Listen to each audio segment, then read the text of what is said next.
ہمارے پیارے محبوب نبی کریم رؤوف الرحیم صلی اللہ علیہ وآلہ وسلم کا فرمان عالی شان ہے کہ جو شخص قربانی کی وسعت رکھتا ہو اور وسعت کے باوجود وہ قربانی نہ کرے،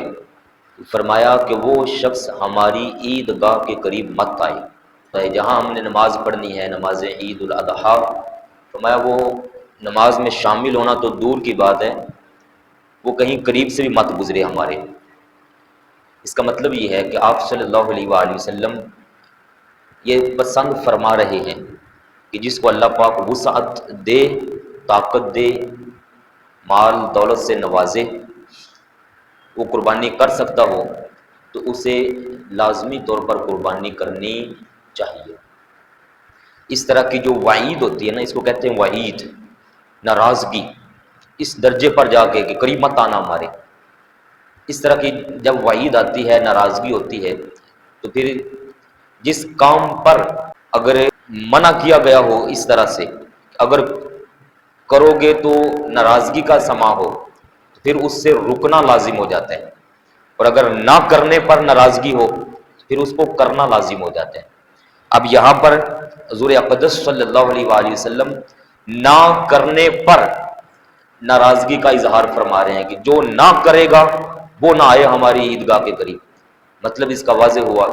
کہ آپ چاہ رہے ہیں کہ جس کو وسعت ہو وہ کرے، اور جب کرتا ہے قربانی تو فرمایا وہ پھر عیدگاہ میں بھی آئے، ہمارے قریب بھی آئے، ہماری دعاؤں میں بھی شامل ہو، ہماری نماز میں بھی شامل ہو، وہ پھر ہمارے ساتھ ہی ہے جو وسعت ہونے کی صورت میں قربانی کی ادائیگی کر لیتا ہے۔ اب اس کا ایک مطلب یہ بھی ہوا کہ جو بندہ قربانی کرتا ہے اللہ پاک کی رضا کے لیے، وہ بندہ ہمارے پیارے نبی پاک علیہ الصلوۃ والسلام کی بارگاہ کا مقرب بن جاتا ہے۔ نبی پاک کی بارگاہ کا اس کو قرب نصیب ہوتا ہے جو بندہ اللہ پاک کی رضا کے لیے قربانی ادا کرتا ہے۔ ایک اور فرمانے علی شان آپ صلی اللہ علیہ وآلہ وسلم کا بڑا کمال، آپ بھائی ایک بات ذہن میں رکھیں، ہمارے پیارے آقا پاک علیہ الصلوۃ والسلام کی ایک شان ہے، آپ کا ایک وصف تھا جس کو کہتے ہیں جوامع الکلم، جملہ تھوڑا سا بولنا، چھوٹا سا جملہ ارشاد فرمانا، لیکن اس کا مطلب، مفہوم، معانی وہ بہت زیادہ ہوا کرتے ہیں۔ چھوٹے سے جملے کے اندر، جس کو ہم عام طور پر محاورتاً کہتے ہیں کہ سمندر کو کوزے میں بند کر دینے والا وصف اللہ پاک نے ہمارے پیارے نبی پاک کو عطا فرمایا ہوا تھا صلی اللہ علیہ وآلہ وسلم۔ اب آپ اس وقت بھی، اس کے بعد آج تک، اور آج کے بعد قیامت تک آپ امت کے اعمال سے باخبر ہیں، اور آپ دیکھ رہے ہیں کس کس طرح کے لوگ کائنات میں آنے والے ہیں۔ کتنی حدیث طیبات میں آپ نے آنے والے فتنوں سے آگاہ فرمایا کہ ایسے ایسے فتنے آئیں گے، تو اے میری امت تم ان فتنوں سے اپنے آپ کو بچا کر رکھنا۔ یہ جو میں حدیث پاک آپ کو سنانے لگا ہوں، یہ بھی انہی فتنوں کا جواب جو آج کے دور میں آ رہے ہیں فتنے،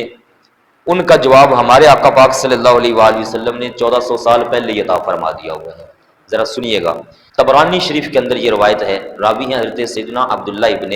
عباس رضی اللہ تعالی عنہما، عید کے دن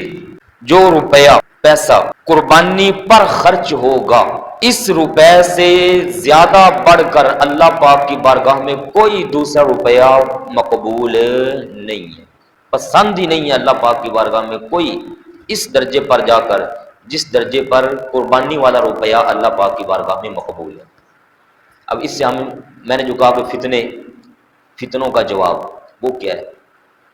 آج کل نا ابھی سے شروع ہو چکی ہوئی ہیں پوسٹیں، موبائلوں میں آ رہی ہیں، کوئی کہہ رہا ہے جناب یہ دیکھنا اتنے بے قصور جانوروں کو ذبح کر ڈالیں گے، کوئی کہتا ہے کہ جتنے قربانی پر پیسے لگانے ہیں اتنے کسی غریب کی بچی کی شادی کر ڈالو، کوئی کہتا ہے کہ جناب یہاں کتنا گوشت بانٹنا ہے، گوشت سے کیا ہوگا، اتنے پیسے لو اور جا کر غریبوں میں تقسیم کر دو۔ قربانی سے روکنے کے طرح طرح کے ہیلے بہانے، کہتے ہیں ادھر غریبوں کے ادھر تقسیم کرو، اعتراض صرف اور صرف قربانی پر۔ کیا بات ہے، اعتراض صرف قربانی پر۔ اس طرح کی پوسٹیں آج کل بن رہی ہیں، ہو سکتا ہے آپ میں سے کسی بھائی کی نظر سے گزرے۔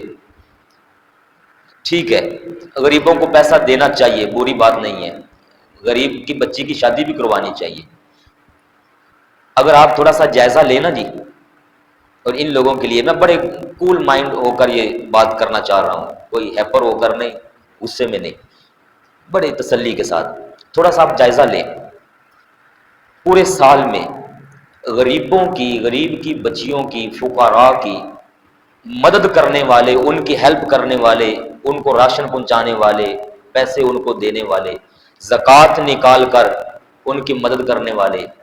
یہ تقریباً وہی ہوتے ہیں سارے کے سارے جو قربانی کر رہے ہوتے ہیں۔ جو قربانی کر رہے ہوتے ہیں نا، وہی باقی دنوں میں وہ پیسے بھی ان غریبوں تک پہنچا رہے ہوتے ہیں۔ اور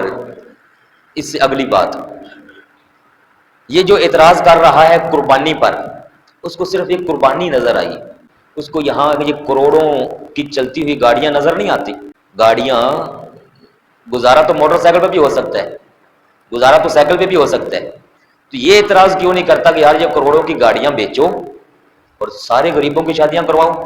اور جو یہ اعتراض قربانی پر کر رہا ہے، اس کو یہ اپنی ہی جیب میں لاکھوں کا موبائل نظر نہیں آیا؟ ایک موبائل تھوڑا سا پرانا ہوتا نہیں ہے کہ جناب نیا موبائل، نیا موبائل، پھر پوسٹیں بنا کے، ویڈیو بنا کے اسی کے اندر شیئر کر رہے ہیں اور کہہ رہا ہے کہ جناب قربانی نہ کرو، غریبوں کی شادی کرو، اور اس کو لاکھوں کا خرید کر عوام کو فتنے میں ڈالنے کی کوشش میں لگا ہوا ہے۔